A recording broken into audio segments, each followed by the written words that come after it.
Next up, we have Terry from Elite Brands coming to join us out of Colorado. For anyone who's been paying attention to what's going on in Colorado, there is just a whole bunch of changes happening. And oh, here she is, Terry. Welcome. Hey, how's it going, Chris? Oh, and John. John Sliter's That's in. right. That's right. So Terry and John are with Elite Brands. You guys sell a lot of different craft beers, a distributor in Colorado. You guys are statewide, correct? We are statewide, yes. And I was just, kind of getting going, telling our audience about all the changes that are happening in Colorado. Certainly we've seen some acquisitions, we've seen some wholesaler consolidation, we've seen, some legislative changes with regards to the way retailers can actually sell beer or will be able to sell beer going forward. And then, of course, the whole rift with the Brewers Guild. There's just a ton of stuff going on in Colorado. Never a dull moment. Yeah, never a dull moment. Oh, yeah. Marijuana. We talked about marijuana. We talked about today. that today, yeah. Yeah, legal weed. I guess shed some light on all the changes in Colorado and how someone, like yourselves, kind of picks through it all and makes sense of it all. Yeah, I mean, it's a great market. It's an amazing market. I think that's why everyone's so, apt to be there and wants to be there. But the laws are changing. I think it's evolving, if you will. It's been very local focused for so long. Our laws have been very pro-local, self-distribution. And so with those changes coming, I think, to our legislation is probably the biggest stuff I think we're looking at. We did find a great compromise pre-law, before they voted it in. We found a compromise. So that's going to work out, I think, in everybody's benefit. Independents, grocery, our breweries, everybody.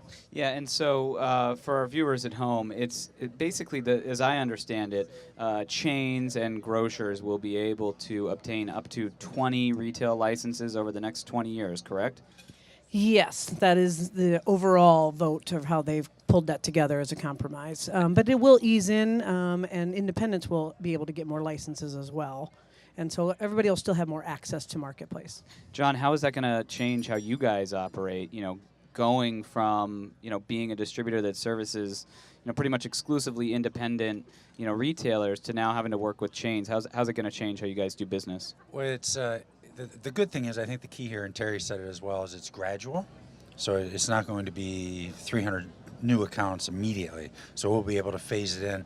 We deal with a lot of suppliers and work with a lot of people across the U.S. that are chain focused and chain driven. So we're able to take some of that synergy as it is and kind of bring it into our operation. So it's not going to be a wholesale change overnight. It's going to kind of ease its way in, and we're pretty involved. Terry's on the board of the Distributor Association in the state, and we're pretty involved right from the get-go. There's still a lot of things they have to work out as far as the day-to-day details. Part of it is Colorado's a state that still has 3-2 beer. Yep. And that's going away as part of this whole thing. Yep. So full strength beer, as it were, is now eligible for the rest of the market too. So there's a lot going on.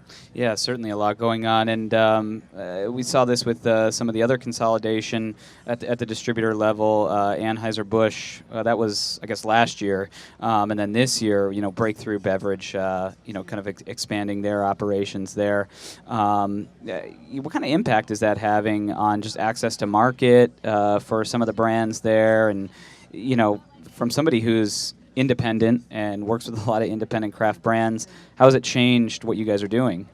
I think for Elite, it's been a good thing in the fact that I think our share of the marketplace is probably broader just from before, where we were sharing that a lot with our partners there at Goodman. But Breakthrough's got a great operation. They're pretty large and they're pretty deep in all what they're doing. And so I think they're trying to represent as many breweries as possible, especially our local scene. But there's some that aren't going to fit there. And so I think that'll function out to myself and a couple other people. And then Coors Distributing Company and that network has a pretty good craft scene too. So there are outlets. I think there's still good access to the marketplace. Just one less player. Yeah. So have you guys actually picked up a few brands as a result of some of the consolidation? Yeah, there was a few that made a lot of sense, just some import books that we had part of, and Goodman had the other part, so we picked up the rest of that, and then a few craft beer brands that would probably be just a better fit with the Elite brands. Okay. Now, we talked about marijuana this morning, and there was a report that Vivian actually produced, and sort of alluded to the fact that it's getting tougher in the Denver metro area specifically, beer competing with marijuana. You guys are actually in the market.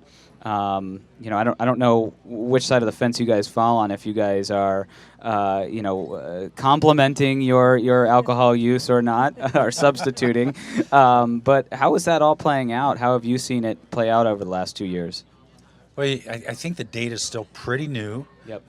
Initially, a year ago they came back and said we don't see any impact. Then we saw Vivian's presentation this morning where, maybe there is some impact from that.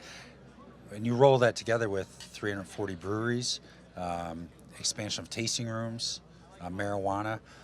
So I don't know if we can contribute anything to marijuana specifically, but there's definitely an impact. Yeah. And in terms of trends in Colorado, what are you guys noticing? Any particular style trends or anything that, any breweries that are, just scorching hot right now that we should be paying attention to? All the ones we represent, Of course, all the ones that Elite. Jeez. You're really selling it, Terry. Yeah. Well, I think it's been the year of the fruit, Yeah. the fruit beer, and so that's been a really fun ride. I think obviously everybody's looking into their crystal ball now and trying to see what's coming. Definitely without saying the sessionable beers we're seeing a rise of, and people making more pilsners. Yep. Have been coming up more. So I do think people are going that way, that they're going to want to drink a few beers instead of one high alcohol beer. Yeah, it definitely seems like the pendulum is swinging. What particular brands in your guys' portfolio are especially hot right now? We're doing great with Epic Brewery, who opened up their location in Denver some years ago, and they're just great community members, making great beer, great access to the market. They've just been great partners. A lot of our mountain folks too are doing great. Crazy Mountain picked up the old Breckenridge Brewery, and their production's really up. They went into a new marketing, new bottles, some pretty cool stuff they're doing. 6 of our top 10 are Colorado, are local, so that supports that whole local theme. Yeah. Pretty strong. Yeah, and would you guys describe yourselves as a boutique distributor? We're seeing a lot more of these, upstart sort of boutique craft distributors crop up. There's one in Boston, actually, Craft Collective. There's some in Maine and, all over the place, I think, as well. Here in California, there's a few. And it definitely seems like that's kind of a growing opportunity because there's so many craft brands out there.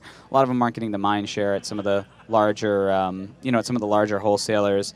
Would you guys describe yourselves as a boutique distributor? I think we just focus more on craft, and the size is we can handle pretty much any size. We have Ballast Point, as you know, that's pretty large in size, and so I think we can handle any size. So we're definitely craft is our piece, and that's our focus, and those are our partners. That's where it's our wheelhouse, and we can service from Ballast Point to some of the smaller local brands.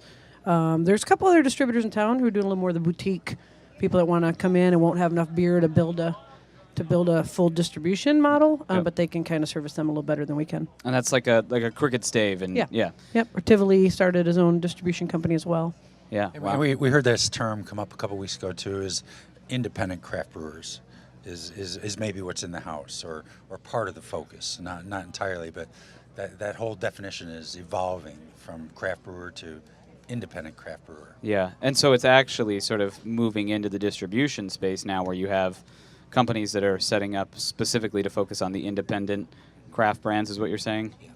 Yeah. Well, I guess it makes sense. The BA certainly has been, driving home that message for many, many years, and there's 5,000 companies out there now that are, kind of clinging on to that and saying, look, amidst all these acquisitions, we are independent. And I think that's a nice proposition for a wholesaler as well.